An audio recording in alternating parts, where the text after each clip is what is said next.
Good evening. I call to order the regular meeting of the Lakewood City Council in Lakewood, Colorado on July 10th, 2017 at 7 p.m. Will the clerk please call the roll? Paul? Here. Coop? Here. Wickman? Gutwein? Here. Franks? Harrison? Here. Roybal? Here. Vincent? Here. Abel? Here. Johnson? Here. Shakti? Here. You have a quorum. Fantastic. I'd like to welcome everybody this evening. I hope you had a wonderful 4th of July holiday. Thank you for coming out and taking part in your local government. If you're tuning in online or on Channel 8, welcome as well. I would ask those in chambers, if you do have a cell phone, to please put it on silent. And if you join me in the Pledge of Allegiance and remain standing for a moment of silent prayer, that'd be great. I pledge allegiance to the flag of the United States of America and to the republic for which it stands, one nation, under God, indivisible, with liberty and justice for all.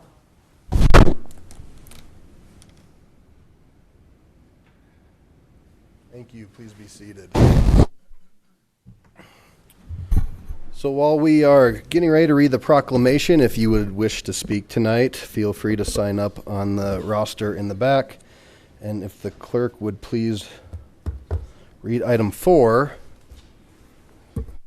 Item 4, proclamation, Park and Recreation Month. All right, and I'll ask Miss Kit Newland to come down and join me. She is the Director of Community Resources. And we're going to, you know what, I'll just read it. I've got it. I'm there. Okay.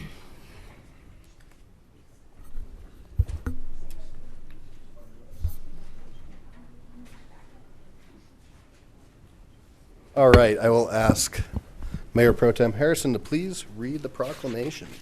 Recognizing July 2017 as Park and Recreation Month, whereas July 2017 is the 32nd anniversary of Park and Recreation Month, celebrated across the nation by the National Recreation and Park Association to recognize the enduring power of parks and recreation. And whereas Lakewood is committed to providing high-quality parks, recreation, family, and cultural services, and facilities that inspire enjoyment, learning, and wellness in all the lives of those who live, work, and play in Lakewood.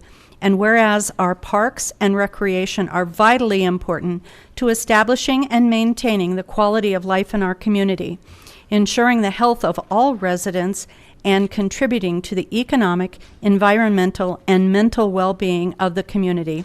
And whereas we observe Park and Recreation Month during the month of July, we also recognize the significant contribution of employees and volunteers to Lakewood's numerous parks and recreation cultural facilities, golf courses, outdoor pools, and spray parks. Today was a free day at Surfside Spray Park. These dedicated supporters help keep our parks and facilities clean, safe, and accessible for the enjoyment of all. And whereas we encourage all residents to enjoy the many amenities Lakewood has to offer by taking part in their favorite sport or recreational activity, visiting a Lakewood facility to discover a new passion, or simply relaxing with their friends and families in one of Lakewood's numerous parks. Now, therefore, on behalf of the City Council and the people of the City of Lakewood, Colorado, I, Adam Paul, Mayor of the City of Lakewood, Colorado, by authority vested in me, do hereby proclaim July 2017 in the City of Lakewood as Park and Recreation Month. Right. So I think we have a short video, then I'll ask Ms. Newland to say a couple words. But the great part of our city is that over half of it's dedicated to parks and open space, not over half, a quarter of it, with over 100 parks. And this year my theme was Lakewood through the lens of our children. And I've been hearing from so many of our kids, and one of the things that they enjoy the most is our parks. And I know it's near and dear to so many in our community. And I think we have one of the best parks and recs programs in the country. So with that, let's watch a little video. Hi, I'm Peggy Bocard with the Community Resources Department with the City of Lakewood. July is Parks and Recreation Month, and we have something for everyone here in Lakewood. including this amazing new playground that just opened up here at Carmody Park. It's the city's first universal playground, which means there's something for people of all abilities. But there's so much more to experience in Lakewood. Take a look at some of the other programs and places to visit this month and discover the important role that Lakewood Parks and Recreation plays in providing valuable programs and services to the Lakewood community.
Very cool. Good. Thank you, Mr. Mayor. Thank you, council. I also, a big, huge shout out to Jonathan and our KLTV staff who put that really cool video together. I don't really think there's much I can add. What we do is try to really improve quality of life for all the citizens. And as you can see in the video, there's something for just about everybody out there. So we want to make sure that you all know and let your constituents all know about all the great activities that we have going on in the parks and our facilities. And I put a calendar there for you, and you can go to lakewood.org/July and send constituents there so they can learn about all the free activities that are going on this month.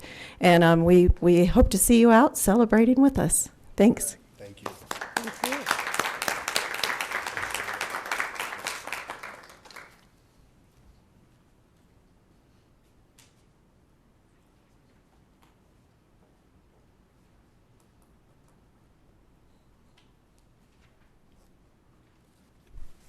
All right, will the clerk please read item 5?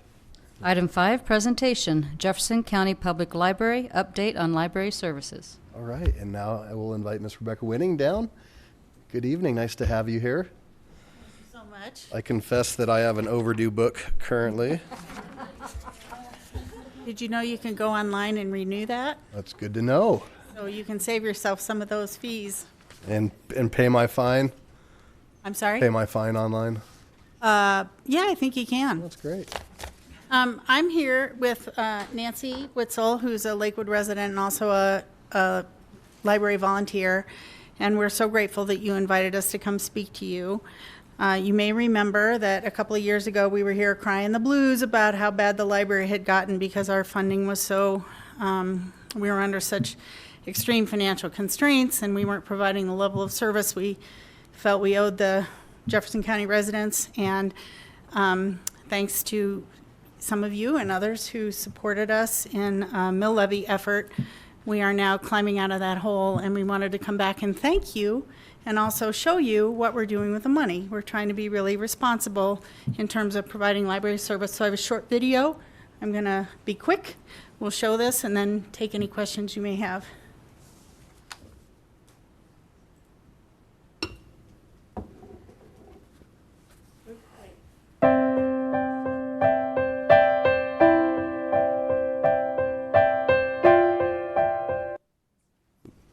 Is that the one from 4 years ago?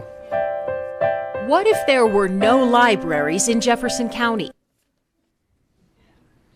You had it up. That's all. No, thank you. I'm sorry, I was trying to. Yeah, we don't want to go back there. No. It's just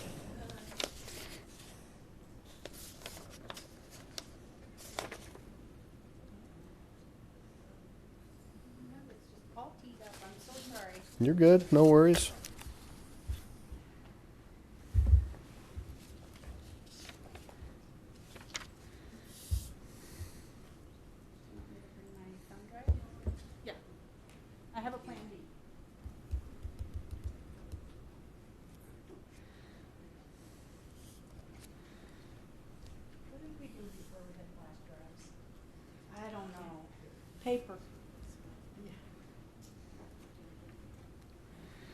Well, while you're doing that, I'll just say that the amenities that you provide, and if you have a chance to go to the libraries, there's so many different programs, again, for people of all ages, different things, different camps. It's always a great experience to go and check out. And it's amazing to see how many folks are in there using the internet as well. Yeah, we're gratified to be able to finally be offering a better level of service. So here we go. All right. Before Jeffco voters approved a mill levy increase for the library in November of 2015, JCPL convened a Citizens Advisory Committee. We asked them what library services they wanted to see and what they'd be willing to pay for. The committee, made up of thought leaders from across the county, was unanimous in its feedback. After reviewing inputs from more than 5,000 Jeffco residents, they gave us a clear mandate for the future. Restore core services. They told us to provide more books and materials, restore open hours, update library technology, catch up on delayed capital maintenance, and stabilize library finances. We know that vibrant communities need to have excellent libraries for success. Before the '09 recession, Jefferson County Public Library was a leader in library services. By 2015, after years of fiscal constraints, they had fallen behind in what was being offered to the public. We wanted to see services restored and returned to their previous status, and to be able to give our Jefferson County residents the resources they want and deserve. In 2016, we made great progress toward restoring core services. We nearly doubled our investment in books and materials. We bought more popular materials, including bestsellers, perennial favorites. We bought more children's materials, including picture books and other early literacy resources. We offered new items too, including laptops and wireless hotspots for checkout. We bought more digital resources, like Consumer Reports, the New York Times, and Mango Languages, and even lynda.com, and patrons love it. lynda.com is an amazing resource for anyone who wants to learn all kinds of areas of software and digital media and marketing and art, and I wanted access to lynda.com and I just couldn't afford it. And as a teacher, finding out that I can have free access and anyone in Jefferson County who has a library card can access it, I was blown away. I loved it. I created my account immediately, and I was really jazzed to share it with my students. Like the very next day, I even sent out an email to all the staff in Jefferson County Public Schools, and I was like, guys, you got to check out lynda.com. They're doing a free account via the library. The library system is helping you out. As a result, people are borrowing more and more items from the library. In 2016, people borrowed nearly 8 million items, a 10% increase compared to last year. Another top priority was to restore service hours. In April, JCPL expanded service hours at all 10 libraries. Our larger libraries expanded from 51 hours a week to 65 hours per week, and our smaller libraries opened between 40 and 48 hours a week, making it much more convenient for Jeffco residents to get to the library. We added more story times, a program designed to help our youngest residents gain the skills they need to be ready to read. We added 30 new story times a week, system-wide, for a year-over-year increase of 15%. We also added more and better programs, like 1,000 Books Before Kindergarten, a program to motivate parents to read 1,000 books to their preschoolers before they enter school. We held Raise a Reader events to introduce parents to county-wide literacy resources. We introduced STEM Girls, a program designed to help girls excel in science, technology, engineering, and math. We expanded our teen coding camps to teach teens important job skills. And we piloted do-it-yourself labs at the Golden Library. where patrons can come learn how to use electronics, robotics, 3D printers, and more. We expanded our summer reading program, designed to keep kids reading over the summer. This year's program was an unqualified success. More than 36,500 people participated, and as a community, we read more than 27.5 million minutes. More importantly, 87% of parents and caregivers who participated reported that their child maintained or increased their reading skills. We also launched an innovative school contest with summer reading. Nearly 17,500 students participated and read more than 15 million minutes. Summer reading makes your summer fun. You can go everywhere in the whole wide world and never leave your house. And it helps you keep the reading level you had the year before. It helps you grow so that you're ready for the next grade, so you don't lose anything over the summer. I think that's really important, that kids don't lose what they got over the school year. And then it's just plain fun. As a result of these improvements, more and more people used the library in 2016. More than 2.7 million people visited our libraries, for a year-over-year increase of 9%.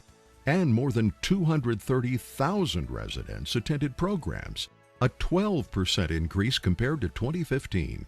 We also worked hard to update technology.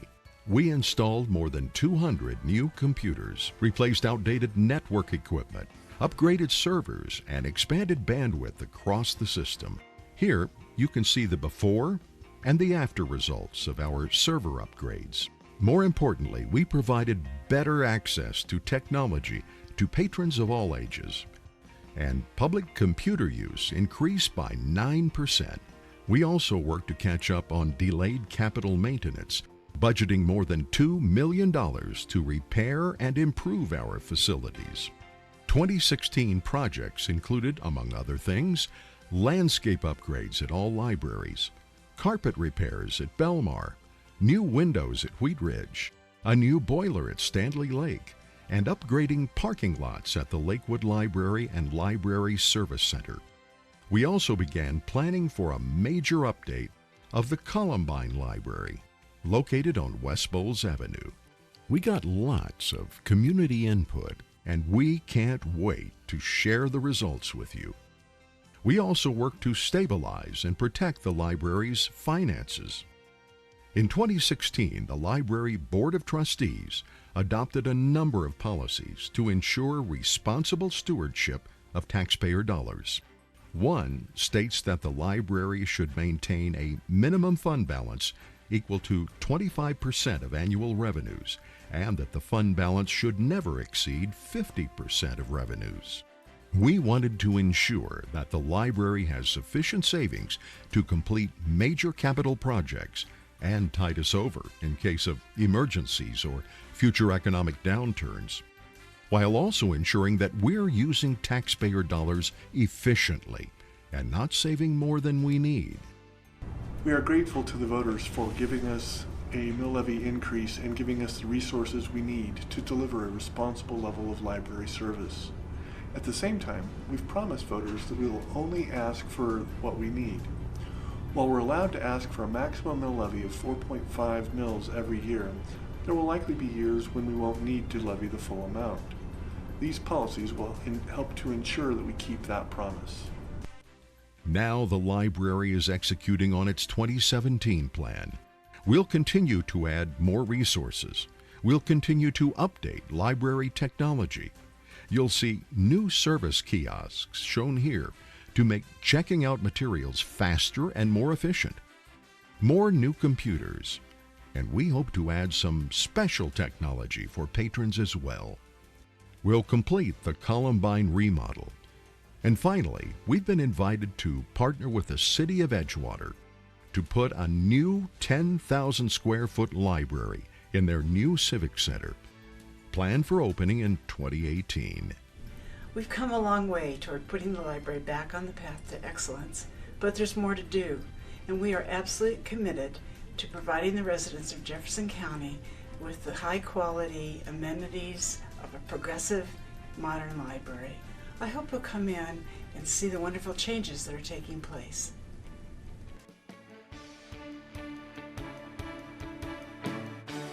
Very cool. So thank you again. It's just so much nicer to be saying yes to things than saying no, and to be adding things instead of cutting things, which we were doing for quite some period of time. So I'm happy to answer any questions. Any questions from council? I think they all enjoyed the presentation. Thank you again. Thank you. Thank you.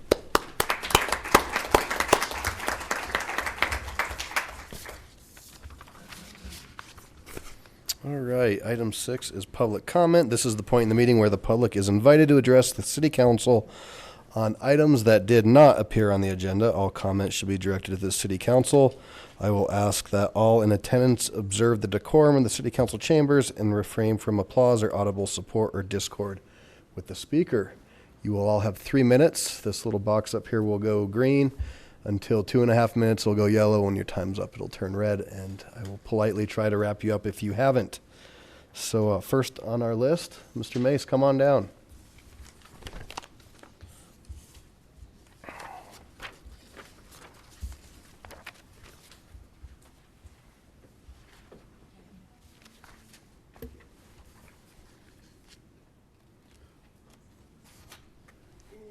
Yeah, take your time. Good evening.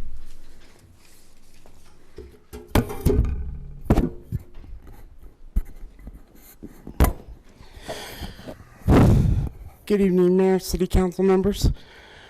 I'm here tonight to talk to you about two things, two major concerns.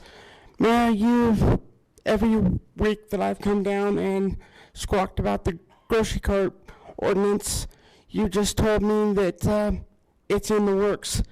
Well, where is it? I don't see it. I'm getting tired of seeing grocery carts all over the city, and I'm the only one, like I said, pulling them back. This is out of control, and every time I speak, all I hear from council is we're working on it. Where is this process? I spoke to Councilor Johnson. She has told me that it's been put on the back burner because of some other issues. Now, I'm getting quite tired of coming up here and talking about this because this is nothing, I'm getting tired of being the one that helps the city pull these things back, and I'm not getting anywhere. The bus stops are full of them. And the other issue is I just wanted to let everybody know that the 2017-2018 school year is about to be upon us. So with the bullying issue, it's going to be another problem this year. Somebody, like I said, needs to stay on top of the ordinance and let me know where we are at. The other quick issue is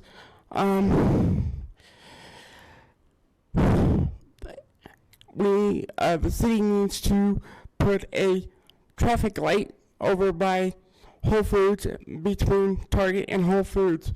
There is a major problem. I was in there today and I almost got hit. I am done with this. I am tired of running the risk every time I try to cross the street of just about getting hit. Thank you. Thank you, sir. I have Michael Gifford.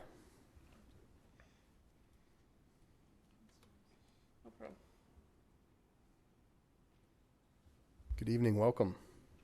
Good evening, Mr. Mayor and members of the City Council. Michael Gifford, Gifford. Do you want my address? We have it on record. Thank you. Yeah.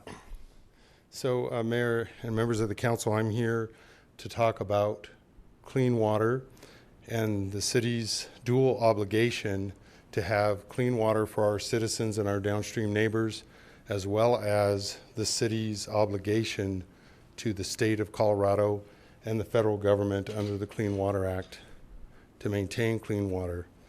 And when I talk about clean water, I'm talking about keeping erosion and sediment and chemicals from going from the land into our waterways. Now, most cities in Colorado have a stormwater utility to pay for the costs of this program. If the citizens of this nation want a higher environmental standard, then they also need to be willing to pay the cost to provide that service.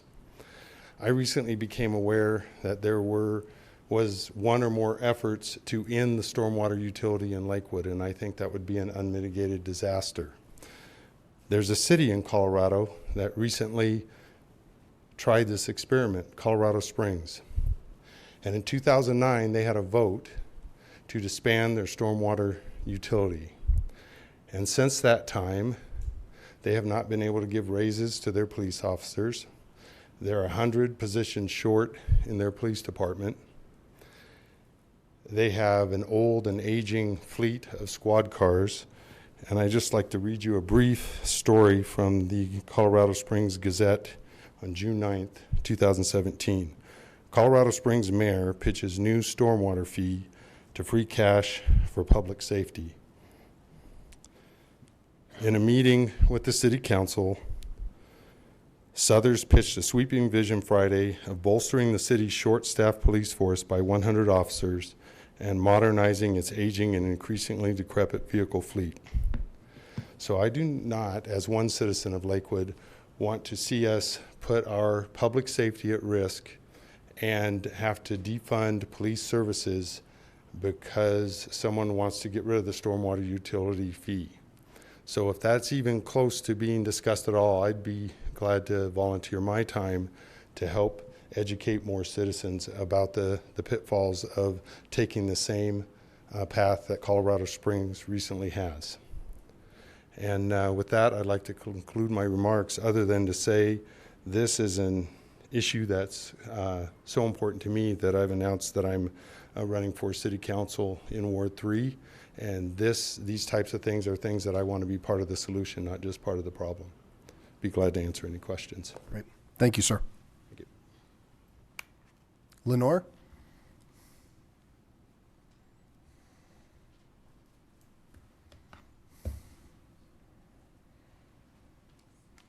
During one of the first city council meetings that I attended, there was a celebration in honor of the Green Gables neighborhood.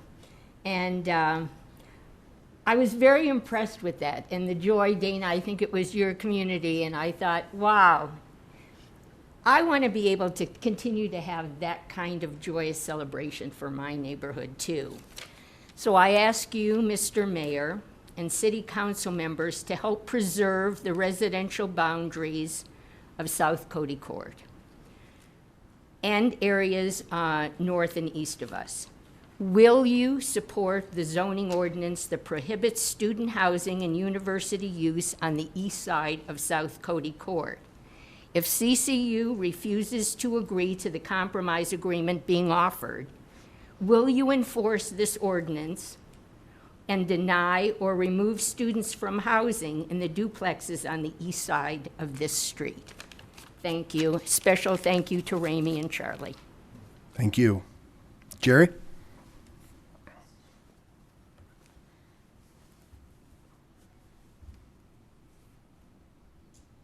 Good evening. Hi. Is there a overhead? I've seen people use. Yeah, absolutely. You put it right there and we'll get it turned on for you. Kind of right in the middle of the square. Yeah. Flip it the other way.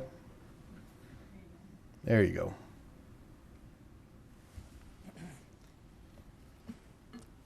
My name is Jerry Coffey. I live at 45 South Cody Street. I've lived in Lakewood since 1970 and at Cody Street for 35 years. There is a university campus called CCU. There is a neighborhood that has an adjoining border. The campus and the neighborhood each occupy different land use zones. Our city ordinance defines a university as being made up of classrooms, offices, administrative buildings, athletic fields, student living units, laboratories, libraries, cafeterias, student centers, bookstores, and auditoriums that are owned and controlled by the university. In contrast, a residential neighborhood is made up of dwelling units for permanent occupancy where households reside. Here's some history. In 2003, the definition of college university was separated from the definition of schools, prohibiting college university uses in most residential districts. Uses, that's a plural word. Well, on that map, if you look up here, that's a prohibited use if the square is left blank. This here shows the R2 zoning district. This is university. So if you follow it over, you see this blank square that says university and college use is prohibited in that R2 zoning. Uses, it's a plural word. Here's some more history. Between 2003 and 2012, CCU operated under the radar of our notice and bought up every duplex on the west side of Cody Court and the south side of Cedar Street in the R2 residential zone.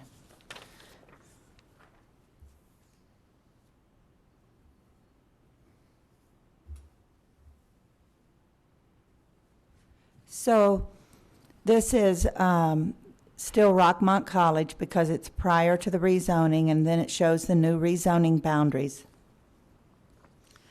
So to back up here, it says,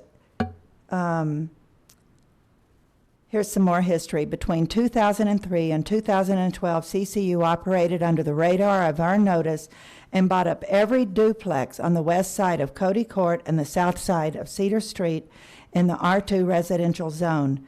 Then during the 2012 City of Lakewood Comprehensive Rezoning Redevelopment Plan, they reckoned with the city and the neighborhood that their new zoning boundary should conveniently include their newly acquired properties. Their modus operandi: buy up residential properties, establish a monopoly on the block, then ask for rezoning.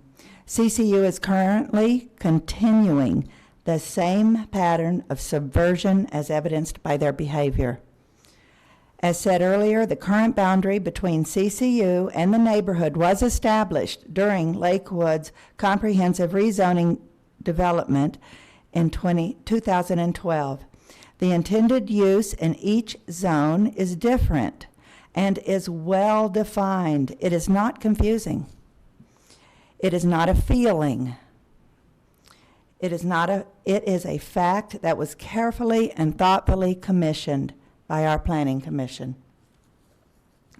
Whatever has run amok here between the closed doors at CCU and the City of Lakewood is hardly worth chasing down. The language, the canceled meetings, the lack of response is maddening and elusive. But there is still one layer of protection, a safety net the people of Lakewood depend on for protecting our neighborhoods from zoning bullies and zoning subversions. That layer is the 11 of you, our elected officials. Thank you. Robert?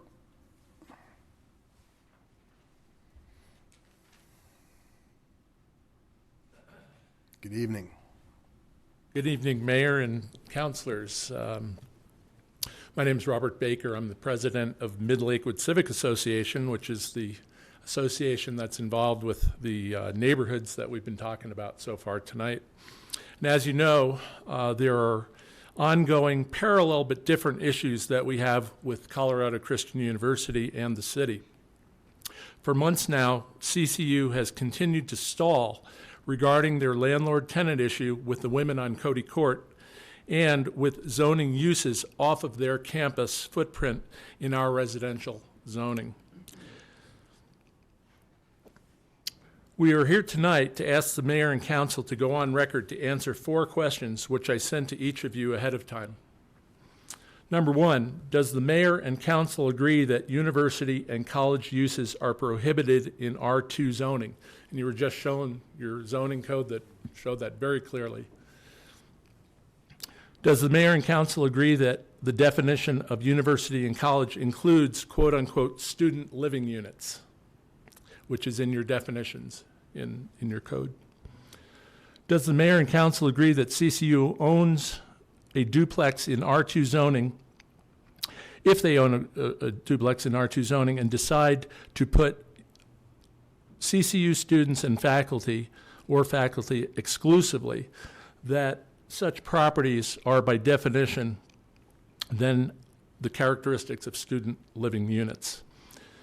And finally, does the mayor and council commit to find CCU in violation of Lakewood zoning code and enforce the zoning code if CCU proceeds with their publicly stated plan to place CCU students in R2 zoned duplexes owned and operated by CCU on South Cody Court? So we would hope that we can provide, that you can provide specific responses to each of these questions, hopefully within a few days. Thank you. Thank you. Carol Baum?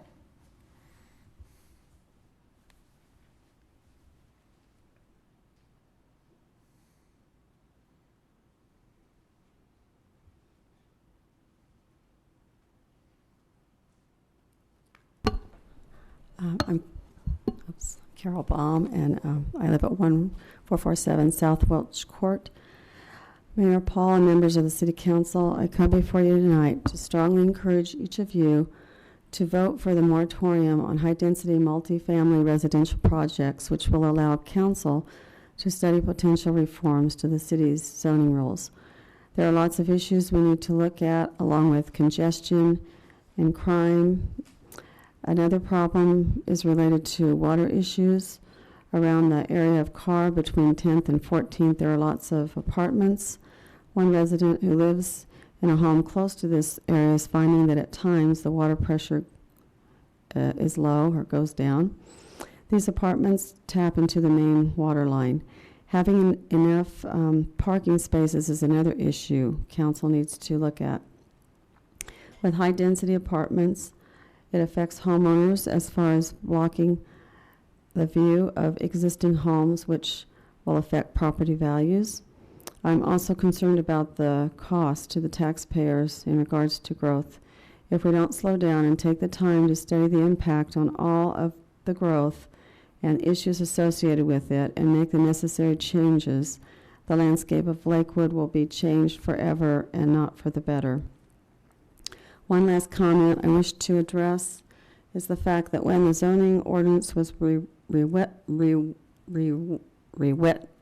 that's hard. I recently found out that the director of planning, Travis Parker, was given the power to approve all building permits in the city of Lakewood. My question to you is why the city council gave one person who is not elected by the people and who does not live in the city of Lakewood, why they would give him this much power to decide how our city will look. I feel the council needs to look at changing the way this is done. I thank you for your time. Thank you. Thanks for coming out. Mr. Wolf?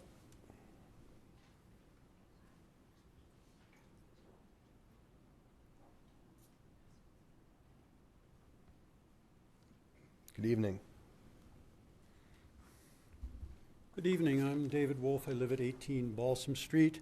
Mayor and Council, this is an email that I sent to you a few days ago, and I would just like to get it into the record at this public hearing.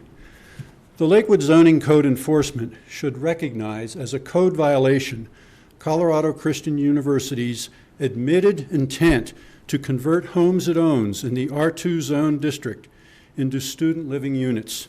They've admitted they're going to do this.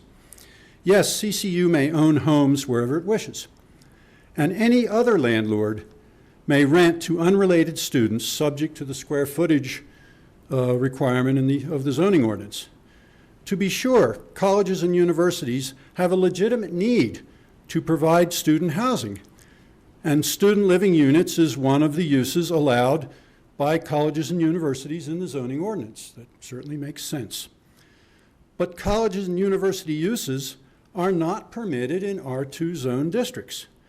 Would it be a violation if CCU used an R2 dwelling it owned as a classroom or an administrative office? I think it would be a violation, and I think the city would enforce it.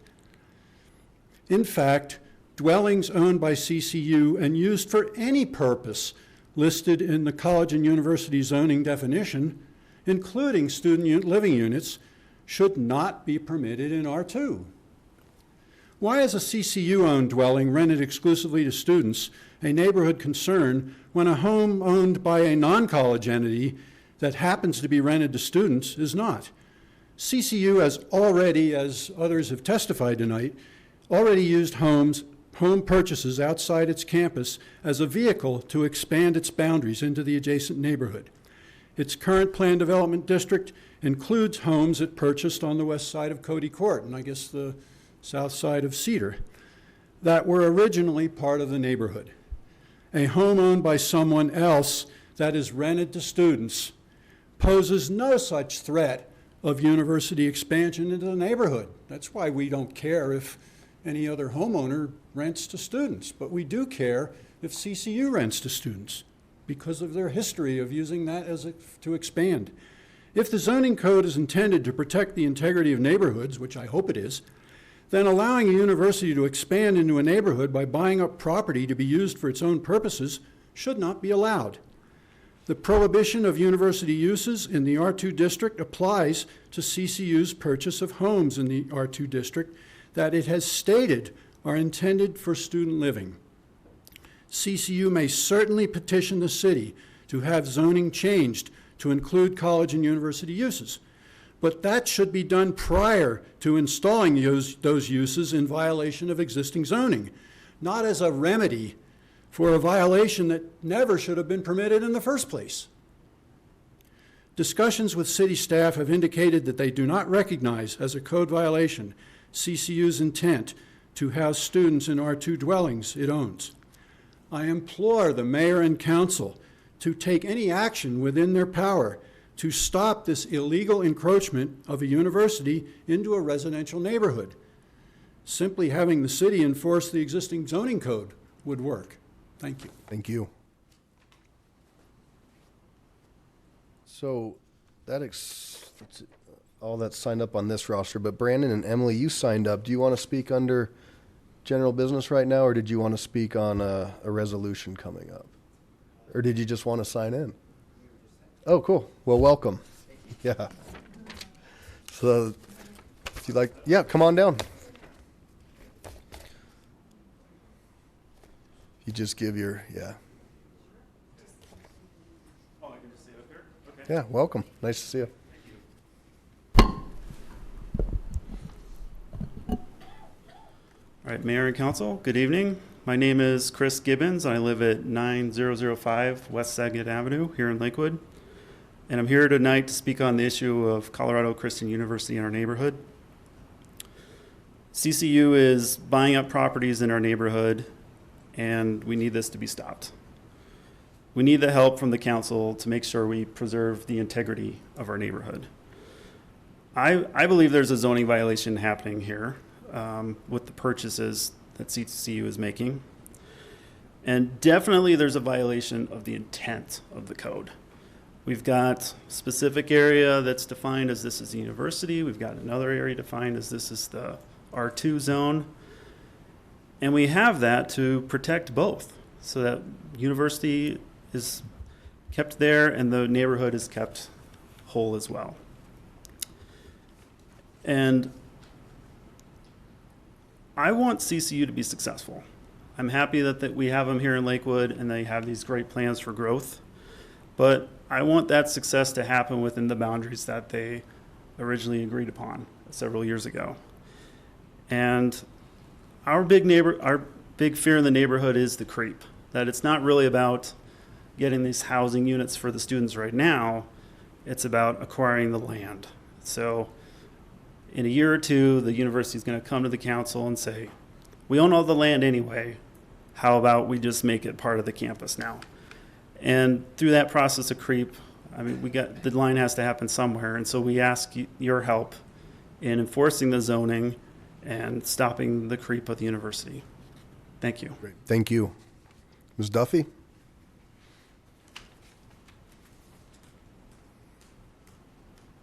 Good evening, Mayor and Council. Coincidentally, I sent an email to my council representatives today regarding grocery carts. Today, well, I work for a large Lakewood employer, and we see a lot of carts along Quail and along Oak headed to the light rail station. Today, there was a cart in the middle of West Colfax in the eastbound lane. Traffic is whizzing by. I certainly hope that that young man that was down here just a little bit ago doesn't try to get that cart out of West Colfax. The cars are flying by at 45 miles an hour. Nobody would stop and move it. And I'm sure that there was a lot of near misses, a lot of accidents. And I also mentioned in my email, I sent it to our council representatives and asked them to forward it to someone at the city that can help with the intersection of Quail and West Colfax.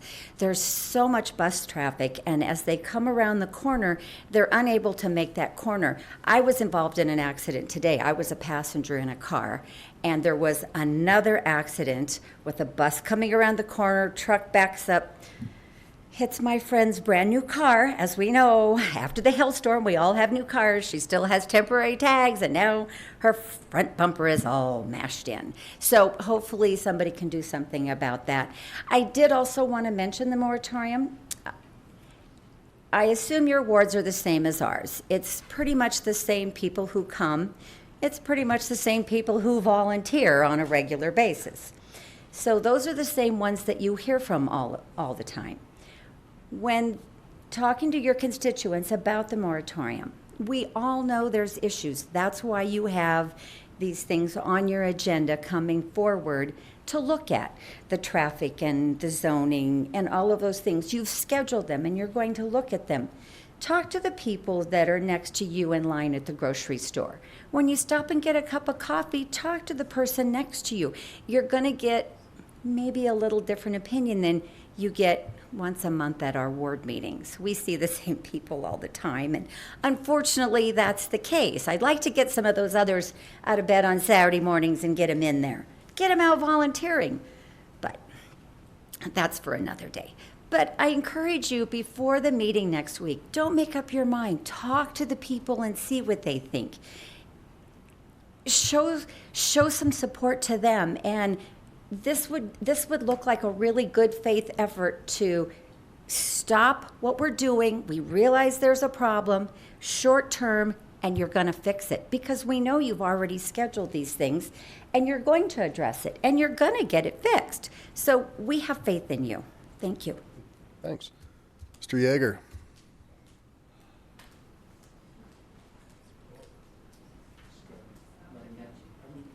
Rub me in there. Gosh, I hate being up here with a passion. Thank you for taking the time to listen to my neighbors. Really, really appreciate that.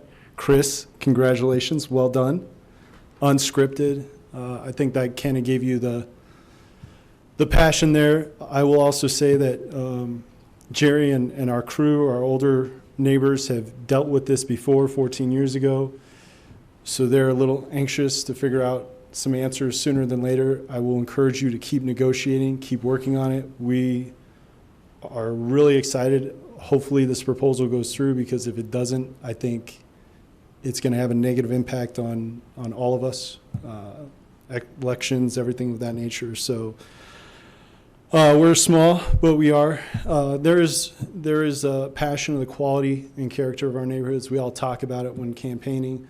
It's hard to define. It's hard to figure out when the issues come up, the variables, everything of that nature. So, you know, again, this is important to us, and we'd love to have a conversation in the future of wording that can be added to the zoning that would allow CCU the ability to just say, hey, we can't do, you know, they hire any lawyer and the lawyer's like saying, nope, you can't do this. You know, I think interpretations can be done. 2090, Bob Murphy and I disagree on a lot of things, but one thing I will give him credit for is his passion He believed in something with regards to 2090. He believed in it so much that took it to the courts and things of that nature.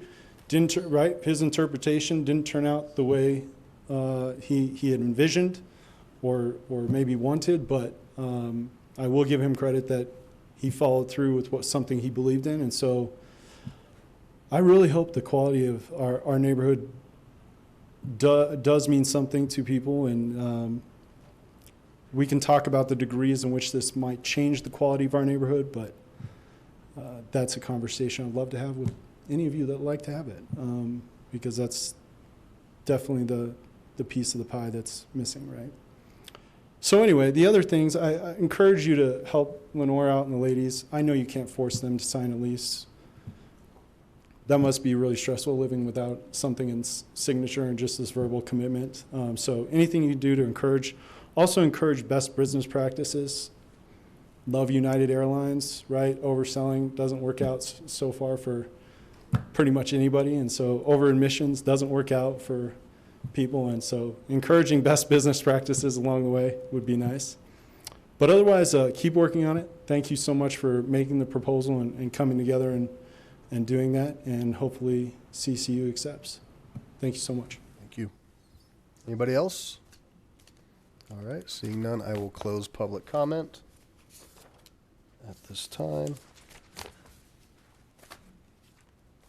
And so I will just certainly build off of our last speaker here. And for those folks who've been here multiple nights, they've known for some time the issues that we've faced with CCU. And this group certainly supports the neighborhood. And the problem that came to be is the city of Lakewood does not regulate ownership. We do have zoning rules, and we can look at different things as far as uses. So the goal was to try to find a compromise that would allow the ladies to stay in their current home and to try to give the neighborhood a voice with CCU and come to some sort of agreement outside of the court system without having to get involved in any sort of litigation. That was the goal. This council had an executive session on that, and that's where some of this comes into play. And I know it's frustrating for the neighbors because you want answers tonight. I can't offer you those tonight, but what I can say is that I met with CCU again today. We've continued to push them to make a deal, to make it right with the neighborhood. And if that doesn't happen, that stuff will come back to this body, and this body will have to make a decision to go forward. And whether or not that's in a litigious nature or through the courts, that will be the decision that this entire group will have to make. But I can tell you to a person that everybody up here shares your concerns, understands and appreciates your neighborhood and all of our neighborhoods. This just isn't exempt now from CCU. We have other schools throughout the city of Lakewood, REMCAD, Red Rocks Community College, things like that. So it hasn't fallen on a deaf ear, and we'll continue that pressure. And I encourage, as Mr. Yeager said, keep the faith, keep working. If all else fails, then we're going to have to take the next step. And that's all I can offer tonight. Okay? Councilor Franks? Yes, I just wanted to reply to Diana Duffy so she knows that we're not just living in our bubble in Ward 4. We have done a survey that went out to more than 700 folks on our newsletter distribution. I also did a boosted Facebook post which went out to and was reached to 665 people, and also posted on Nextdoor. And I do reach out to people that I see and ask the question to. Now, our survey response is still under 200. So all of you who were touched and reached by that, we still would love to hear from you. But I certainly wanted to make sure that you knew that the outreach we do is pretty aggressive. We really want to hear from those folks who either the meeting times don't work for or who maybe don't feel comfortable coming to express themselves. So we really do appreciate that. And then in response to Mr. Yeager, I appreciate your comments. You and I have maybe a different impression about 2090, but certainly I think it's one of those things where when people are passionate about it, I do expect them to kind of, step forward, my community step forward to intervene in a lawsuit, and we're ultimately victorious. But we certainly appreciate there was multiple sides of that particular discussion, so I thank you for your comments. Councilor Abel. I'd like to thank all the folks that came out tonight to stand up for their neighborhood and our zoning ordinance. Our zoning ordinance has some vague language. There are some contradictions in the document. However, in everything that we have had questions about, be it mixed use or student housing, the intent of the council that passed that zoning ordinance is very, very clear. And it's the intent we need to uphold. And as these negotiations go on, I certainly hope that we find some relief for the ladies who are living in limbo. But I think we also need to keep in mind that our zoning ordinance is there for a reason. And if we keep shunning the intent of the wording in that document, then it becomes almost useless. So I would encourage CCU to continue in the spirit of cooperation and community that we have been negotiating under, and hopefully it doesn't come to the hardest decision to make. Thank you. Councilor Johnson. Thank you, Mayor, and I too would like to thank all of you for coming out and speaking tonight. It's a little uncomfortable to stand in front of this body, everybody, and to speak. You're articulate. I believe in you. I believe in your cause. I am extremely disappointed, however, that after 5 months there is nothing in place, written leases that help you have any kind of comfort of what your future is going to be. That to me is inappropriate. And I'm hoping that we can get to a place very quickly and very soon where that's taken care of and remediated. Thank you. Councilor Gutwein. Thank you. Just want to echo some of what's been set up here. I think it's important, though, to hear from us since you've been coming out and speaking to us. So thank you so much for all the time you've put into this. And I also am hopeful that we will find a solution that works for you, and especially the ladies that we've been talking about living in limbo, and also keep us out of court. I think that would be good for everybody. But we'll just have to see what happens after this, and I hope that we'll find a solution. So thank you very much for your time and for coming out all these nights. Thank you. Okay. Thank you. Next is the consent agenda. The use of the consent agenda has been made to expedite council action. It contains both resolutions, and tonight only resolutions. Will the clerk please read the consent agenda into the record? The consent agenda consists of items 7 through 9. Item 7, Resolution 2017-23, approving Belmar Alameda Improvements Agreement. Item 8, approving minutes of City Council meetings. City Council regular meeting, May 22nd, 2007.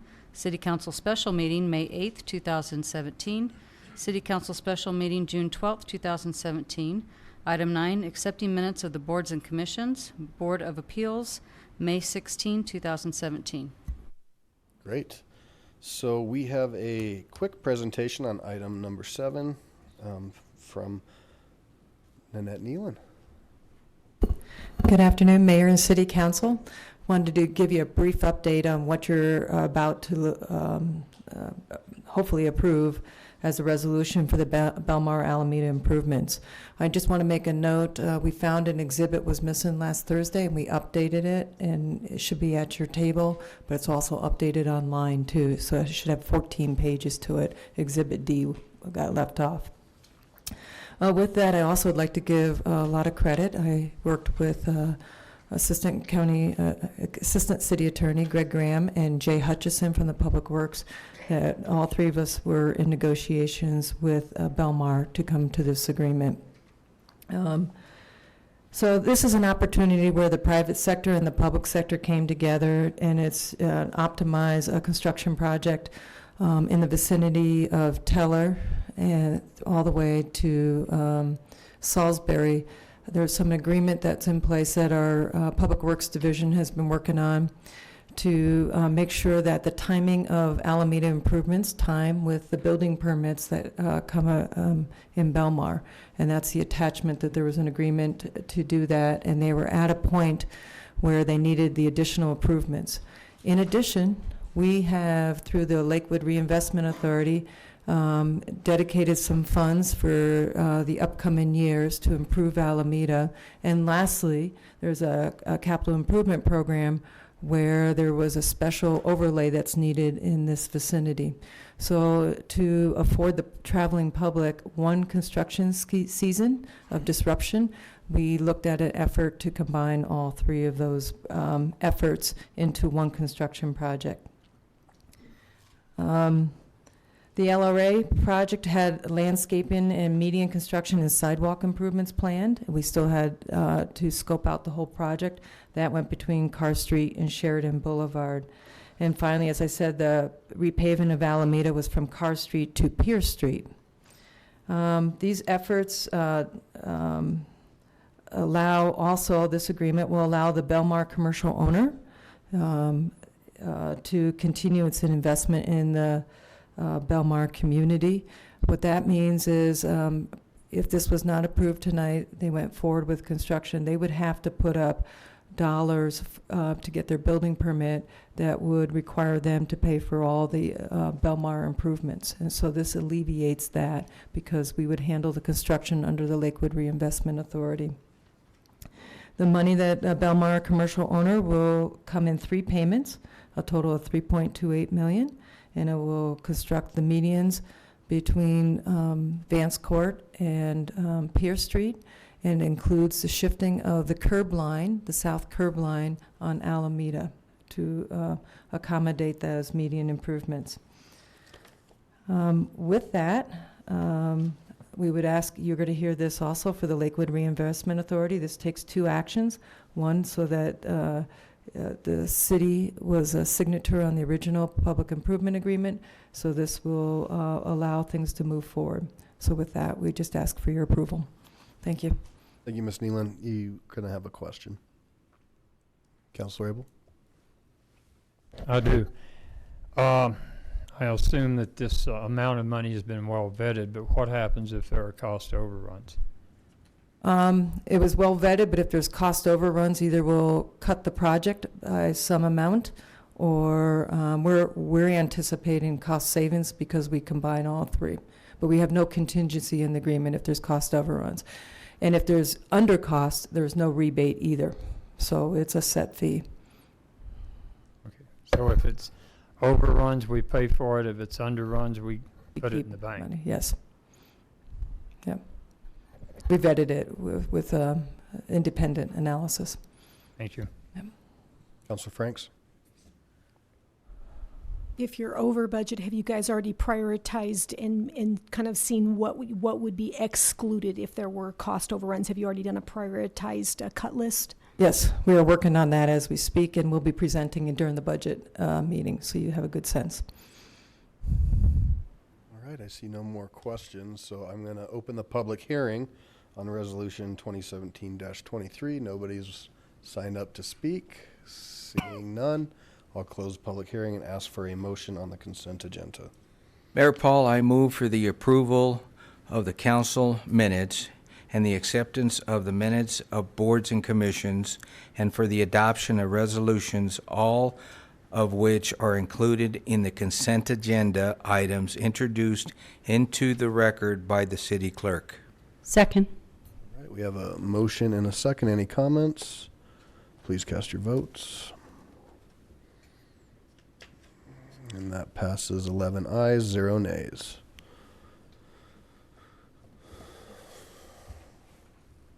General business, I will go ahead and turn it over to Councilor Wickman. I wanted to do a little public heads up. I'm going to be introducing a motion, not tonight because we just got it, but here in the near future. The motion, of course, is going to the rest of the council, so they'll have a chance to read it. But I want the public to know about it as well, because obviously we want your input as well. As a little bit of background, as part of the mitigation process of when development comes in, we try to mitigate some of the loss of open space and parks and stuff like that by requiring the developers to contribute something towards to kind of make up for some of that loss. In years past, that came in the form of they donated a certain amount of land, and that's how we managed to get a lot of parks in Ward 4. Was a lot of that was land was donated by the developer. Well, years ago, decades ago, that's changed. And instead of requiring land to be donated, we're allowing them to pay a fee, which is relatively modest. We call that opting out or paying a fee in lieu of. So my motion will be to remove that opt-out feature for any project that's over 15 acres. And so the definition will be 14.99 acres. If it's less than 14.99 acres, they can continue to do a fee, but the fee now has to be valued on what the land's worth, not the relatively low fees that we're doing right now.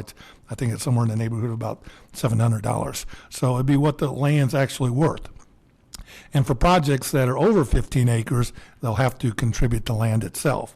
So it is, if you want to look it up in your code, it's section 14.16.070, and it's called procedure/fee determination.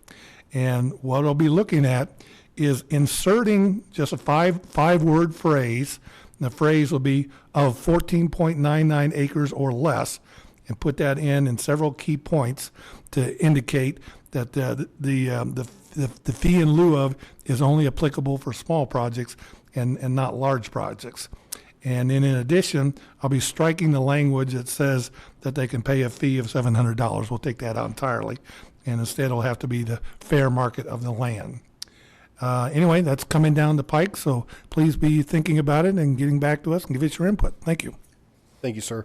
And I'll just remind the rest of council, if you have council requests or you have any of those forms in your mind or something that you want to place, like for instance, Councilor Franks, we had talked about some traffic issues. This might be a good time so we can get another tranche out to the group to look at those types of things. So keep that in mind. Ms. Hodgson, executive report. Yes, thank you. I have a few things. First of all, since we are celebrating Parks and Recreation Month, I want to make sure people are aware of the Carmody Park Fitness Zone that's new there. And it's in partnership with Centura Health. It's a state-of-the-art outdoor workout facility. And I think every single one of you ought to be role models and work out there. Thank you. Or at least encourage your constituents. So I'll be there tomorrow. I'll meet you there. So the really cool thing about this workout facility is it's outdoor, so that's cool, and it's strategically placed so adults can be working out, or council people can be working out while you're watching the children play on the playground or play sports on the field. So it's really cool, and you want to meet there tomorrow morning? Okay. So yeah, 5:30 a.m. Okay, so really, since it's Parks and Rec Month, please check this out. This is a really cool partnership with Centura Health. On a totally different note, we heard a lot of comments from citizens about the 4th of July, the recent 4th of July celebration. It tends to be an annual concern, and this year we received over 1,000 firework complaints. that were entered into our dispatch system. Now, there were several hundred more calls that were placed, but those weren't entered because the caller couldn't provide a specific location to dispatch.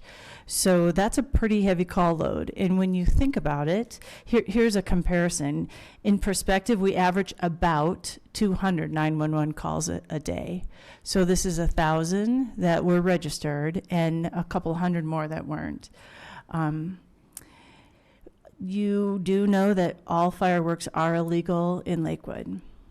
This is a problem that we've seen metro-wide. All of the police chiefs have been talking about the concerns in their communities, and I heard today from our mayor that the metro mayors are also discussing the concerns that citizens have about fireworks.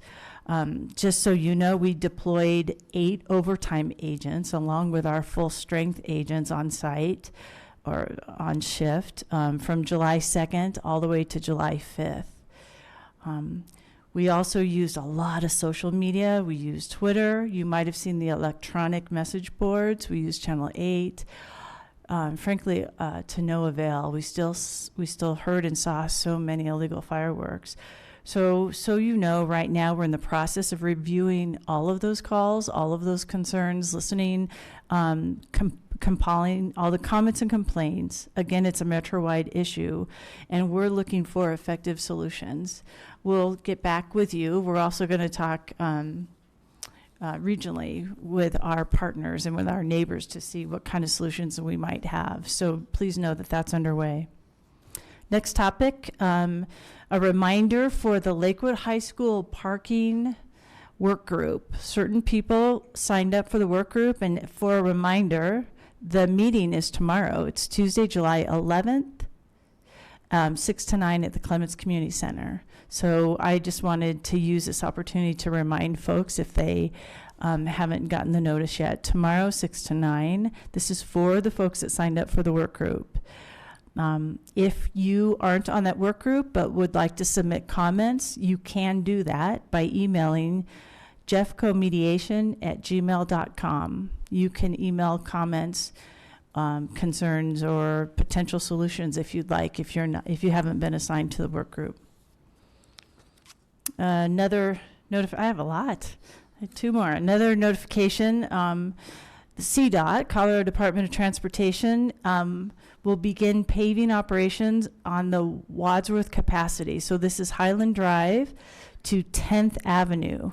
It's that project, and this is starting Friday, July 14th through Monday, July 17th from 9 p.m. to 6 a.m. So that's going to be a complete closure. This will have significant impact to traffic. And we'll post this to traffic that won't be there. That's what I meant. Significant impact.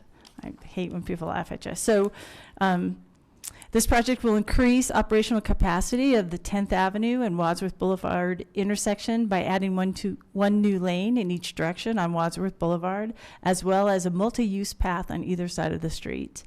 So we're going to post our project information so people can, you can go online and learn more and get updates. So we'll post those online rather than me saying these verbally.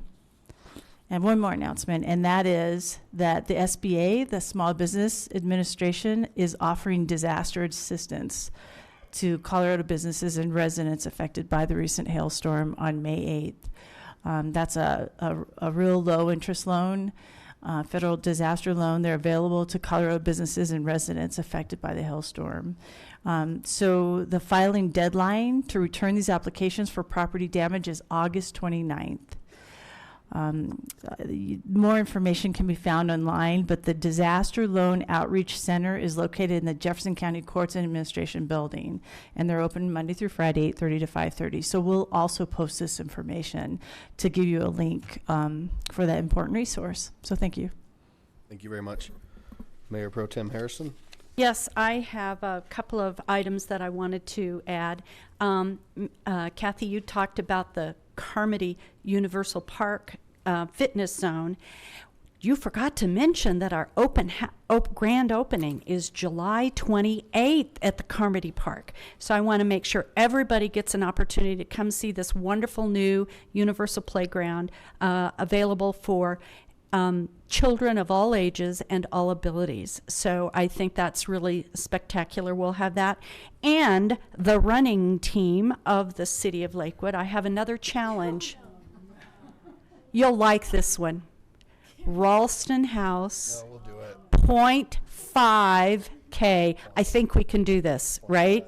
0.5K. So the running team of Lakewood, and we'll expand for those others that might be able to do a block or two. We'll let you all come. August 22nd, this is a great opportunity. Thank you. Well said. I think all of council would sign up. Council President Roy Ball. Thank you, Mayor. Just a quick reminder, we're having our community picnic at Lasley Park from 12 to 2 on Saturday. Please come down. Great. Thank you. Councilor Coop, Councilor Wickman, Councilor Gutwein. Two quick things. I was wondering if, with the construction on Wadsworth, if you could also post that information on Nextdoor. We had some, it is, okay. Thank you for already having that done. That is awesome. Great. And then I just wanted to say I went to the new Carmody Park for the first time with my kids, and it was amazing. I think when we've all talked about this universal playground, it was kind of hard to imagine what that would look like. But there were people of all different ages, grandparents, using the exercise equipment and resting in the shade and watching their kids playing on the playground. My kids couldn't stop saying just wow, and they were so excited. And then Camp Paha showed up, and so you know, it was just amazing to see them getting to use the swings and just and teenagers, millennials playing basketball. So really, I think it was just better than I even imagined it was going to be, and we will be spending lots and lots of hours at that awesome playground. So we're very thankful for it. Thank you. Councilor Franks. Thanks, Mayor Paul. First of all, I wanted to thank all of the folks who showed up for the July Ward 4 meeting. A lot more people than we anticipated, so thank you all. As I mentioned earlier, we've done a survey. I still want to wait for a few more to come in, but we certainly want to publish those results for folks to see. Of course, keeping individual submitters' names anonymous. And also wanted to say that I am happy to donate to the Ralston House, but I'm actually allergic to exercise, so we'll take money. On the topic of fireworks, I wanted to comment a few things. The fireworks started on July 1 in my area and continued all the way through July 8th. That is very difficult for folks who have babies, trying to put them down to sleep, for people who have pets who are terrorized night after night. We've got to look at these professional grade. They were a block or two from my house and clearly professional grade. I mean, huge ones going off. I want us to consider looking at retailers that are selling to folks who live inside our city. I want to look at neighboring states and things crossing over. It's just a little bit out of hand, and certainly want to also maybe in this budget cycle explore, you know, Lakewood bringing back maybe some kind of fireworks if we can financially make it work. I know it used to be done by a group that could no longer do it due to affordability. But certainly wanted to put those things out there as research items. And I did also want to ask, and it may not be something you can answer tonight, but want to understand how many tickets were issued. I mean, I at some point I want to see if we're actually, somebody's paying the price for this, and knowing that you can't catch everybody in the act and it may be difficult, but that's an important part for me as well. Thank you. We don't have that information right now, but that is, enforcement is tough. So between the time the call is made and when the police are dispatched, there often the fireworks are gone and people have left. So that it's a tough issue, but we'll see what we can pull up in terms of data. And I do want to look at the what evidence in the future, if we can't find another way to, that citizens can gather without putting themselves at risk, for anonymous submission of photos or that type of thing, because you're not looking to enter this very contentious thing with your neighbors. But at some point, these were becoming dangerous. I heard reports of small fires where the rockets were getting maybe into old juniper bushes. And, this puts people's property at risk. So I'd really like to expand that to figure out what we can do to assist, because I think folks are starting to count on that there won't be a quick response.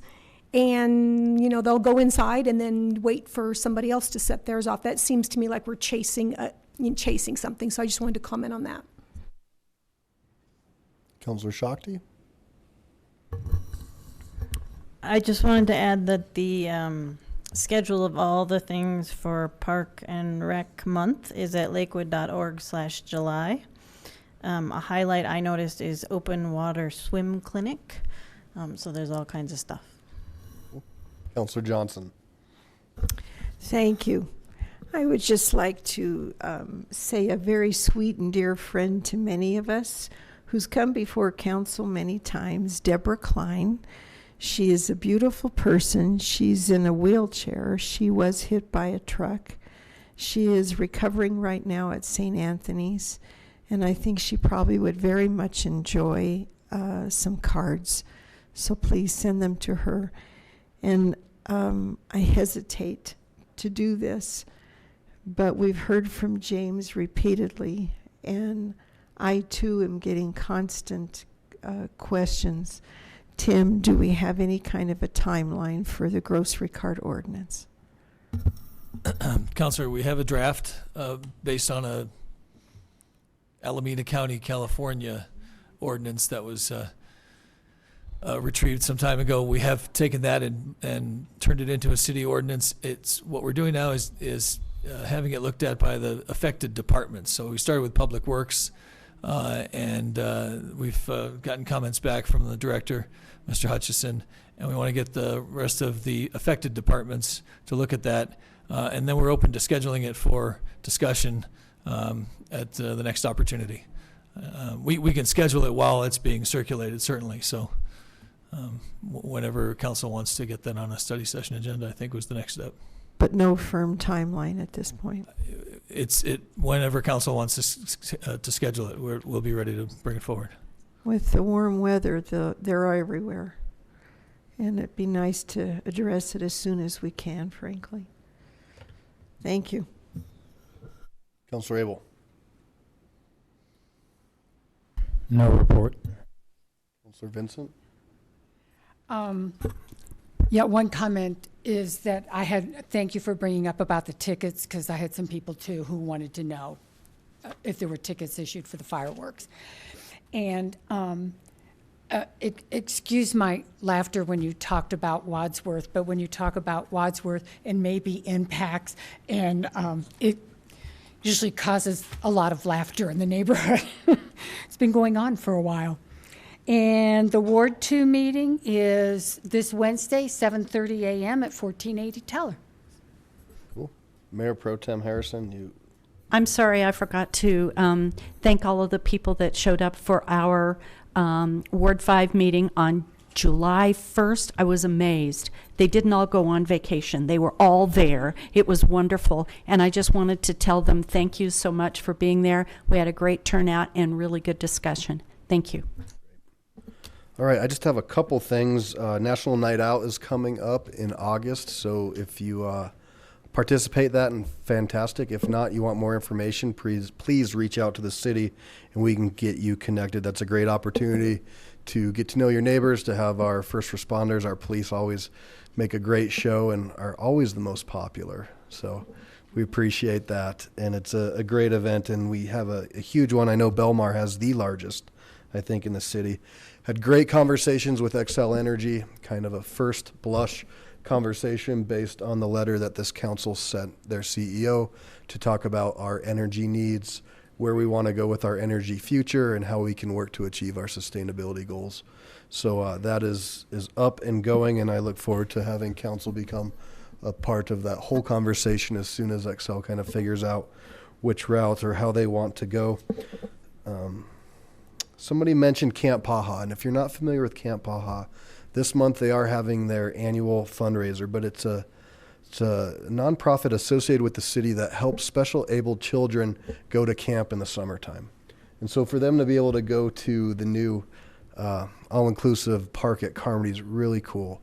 But this is a great organization, and not only does it provide amazing activities for the kids, what I've learned is it also allows some respite for the parents, and especially in the summertime, to know that their child is safe and is out doing fun things that they may not otherwise be able to. So it's a great program, and if you have any interest or would like to learn more, again, reach out.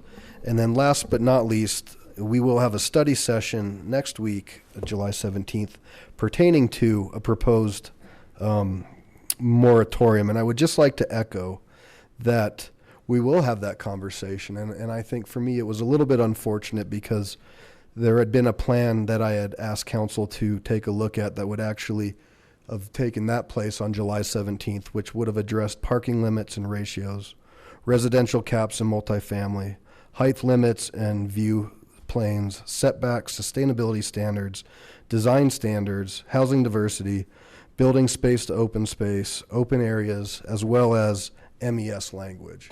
So that was quite a menu of things that I had hoped that we could tackle on the 17th. I hope that after we're done with the 17th, we can take a look at those. Those are important. Those are the things that you told me your communities are concerned with, and I think we need to get back on track and get those things addressed, because those are the things that are going to make the most meaningful impact. And the secondary part of that is also something that we discussed, and that's something that I sat down with every member. And the second phase of those meetings would have to do with kind of the engineering, and that's fees and lieu, impact fees, development fees, sidewalks, traffic, stormwater. So really trying to take a comprehensive look at a lot of things that are going on, and I hope that we can continue, because that's going to bring the most meaningful change to the community. With that, I will adjourn this meeting at 8:26 p.m. and I will go into, I will call to order the Lakewood Reinvestment Authority special meeting, the City of Lakewood, Colorado, on July 10th, 2017 at 7:30 p.m. No, not even. At 8:26 p.m. Will the clerk please call the roll? Paul? Here. Coop? Here. Wickman? Here. Gutwein? Here. Franks? Here. Harrison? Here. Royball? Here. Vincent? Here. Abel? Here. Johnson? Here. Shakti? Here. You have a quorum. All right. So for the purposes of this group, we sit on the board as commissioners.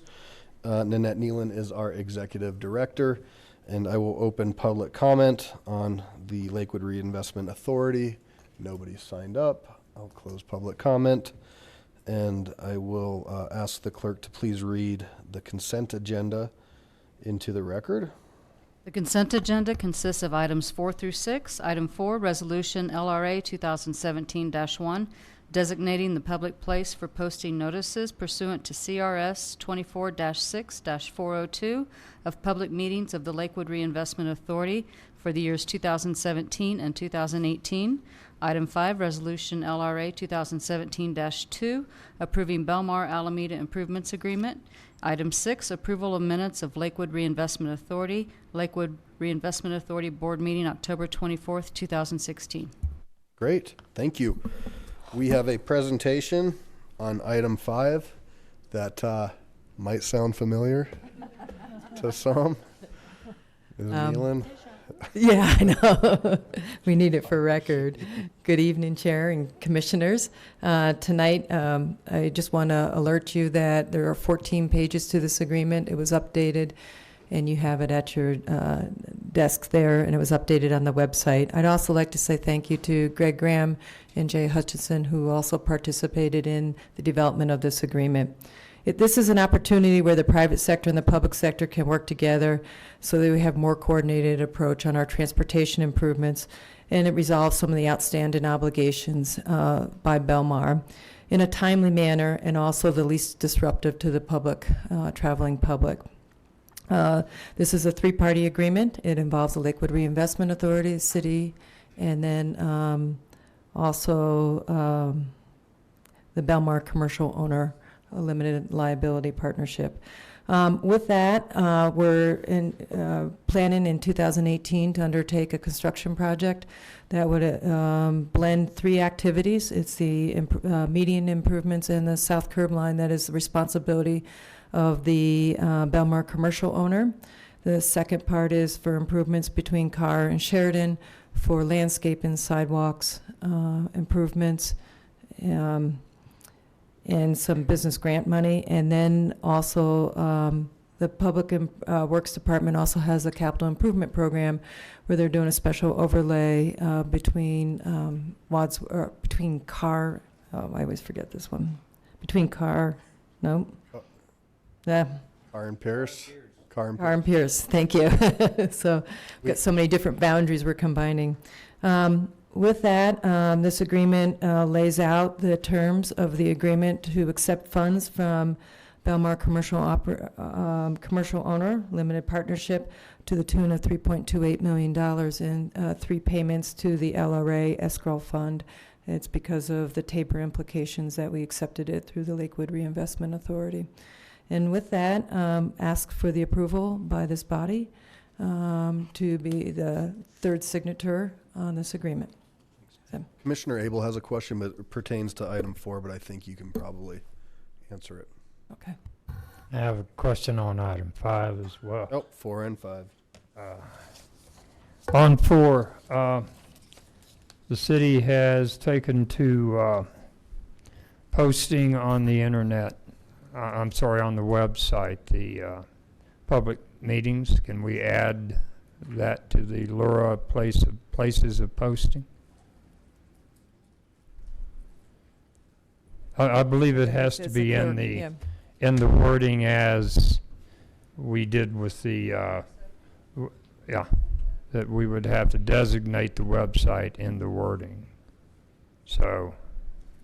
Okay, is that an amendment? Is that done? Do I need to make an amendment for that, or?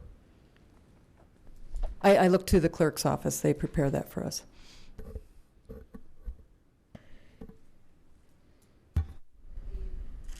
The resolution states that it's the posting place is located in the lobby in the atrium of the Lakewood Civic Center, 480 South Allison Parkway, and also published on the City of Lakewood website in the resolution. It says that now?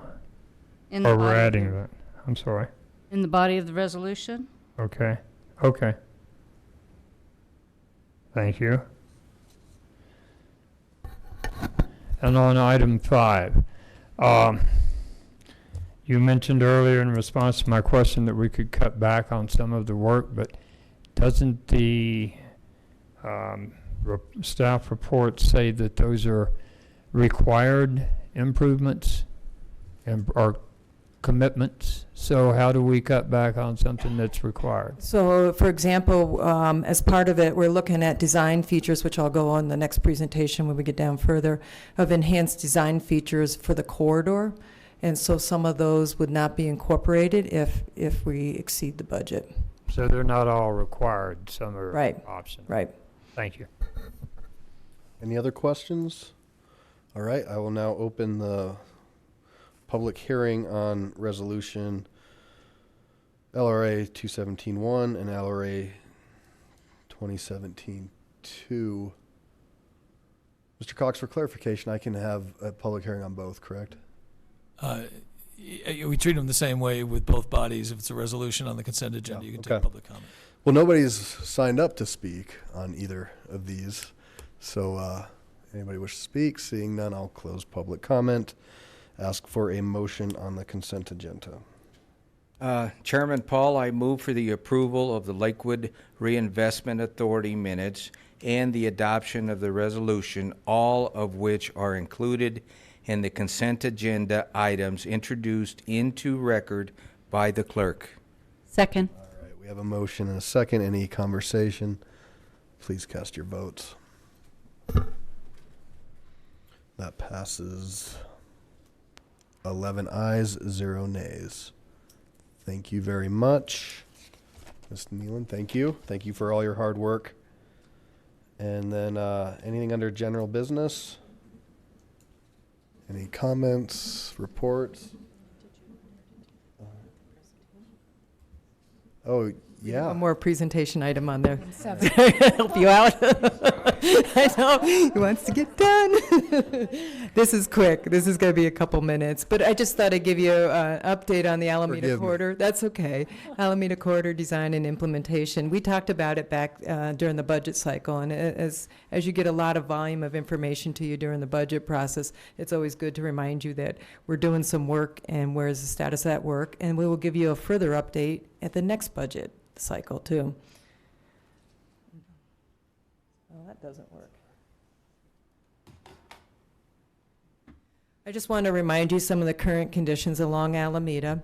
When we have funding from the LRA project, it's limited between Carr Street and Sheridan Boulevard with extents encompassing the businesses along Alameda Avenue, and then anything that impacts to get continuity into the corridor. So some of the current conditions, we've had a lot of complaints of the landscaping. So one of the things we recommended to this body last year was to start looking at the landscaping along the corridor in addition to other work. We also recommended, this is a picture that was taken a year ago, the intersection of Teller and Alameda. Goodyear has since did some upgrades and tore out a lot of the plant material and upgraded that. But then we're looking at improvements of the signal, which is some of the basic signal, and then we're looking at some enhancements to the signal itself. And then some sidewalk going up Teller Street. It's missing a sidewalk, and it's also where Stein Elementary is, and so we have a lot of problems there. So it gets connectivity between the north and south side of Alameda. That was part of the connectivity study for Belmar, or for the downtown area. So we're looking at improvements there, and then also the intersection improvements, looking at a safer pedestrian crossing across Alameda. And then we said we would explore opportunities for sidewalk improvements all along Alameda. Right now, we're focusing on the south side, primarily because of the budget constraints that we have for revenue coming in through the LRA. And then lastly, we'd have the second to last, the wayfinding and placemaking. This is what the planning department proposed, to create some character to the corridor and put some monumentation. And then also do some business grant programs through the LRA, which is different than the city, the facade and the landscape. And if anybody's seen this, this is the old Bolero, and go by it now, and the facade is really great. And we've been in discussions with them to help them get the parking lot worked on also. So with that, what I wanted to let you know is that from the budget and design efforts to date, we did send out to all the businesses along the corridor, allowing them to know that we were doing a ground survey. That's been completed.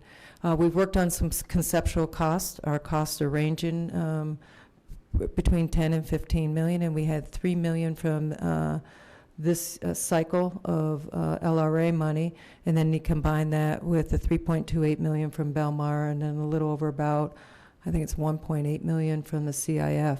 So we're in the process of narrowing down and phasing the scope of work so that we can have a reasonable project for 2018.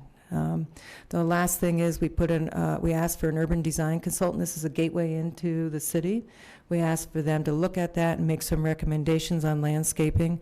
Landscaping is maintained by the individual property owners, some by the city, and some to be determined when some redevelopment happens. And so it's an uncohesive corridor, and so we're trying to find mechanisms and working with the Alameda Business Improvement District to see how they can enhance the maintenance of the corridor.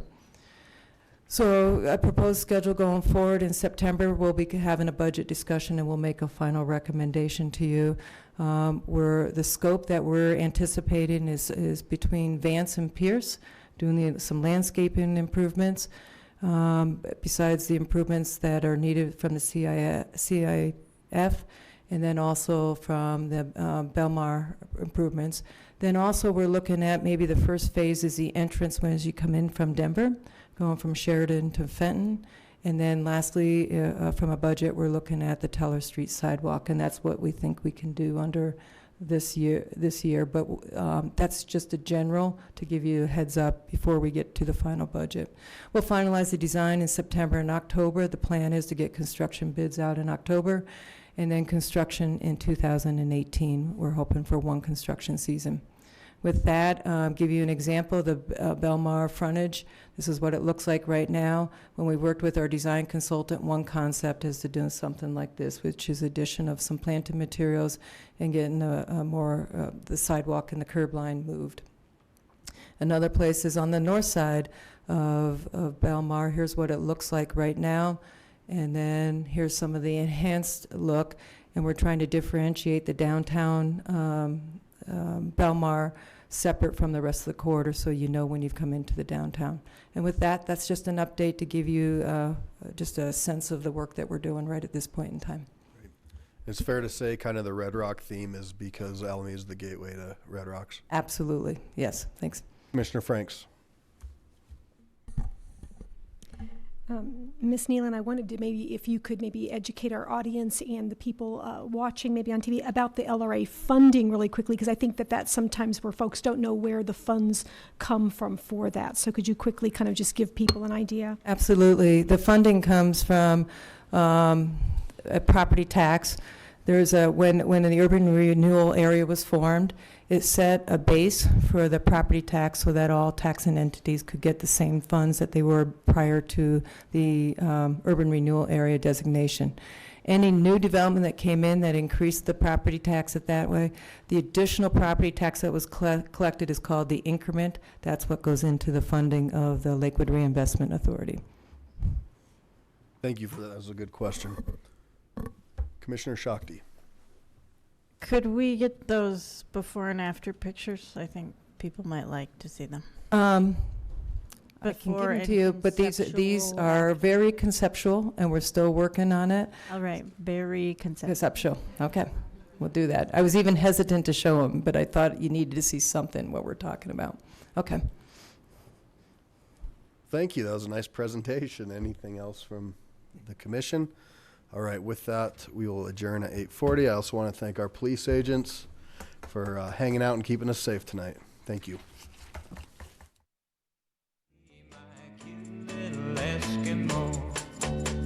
Oh, my sweet Fraulein down in Berlin town.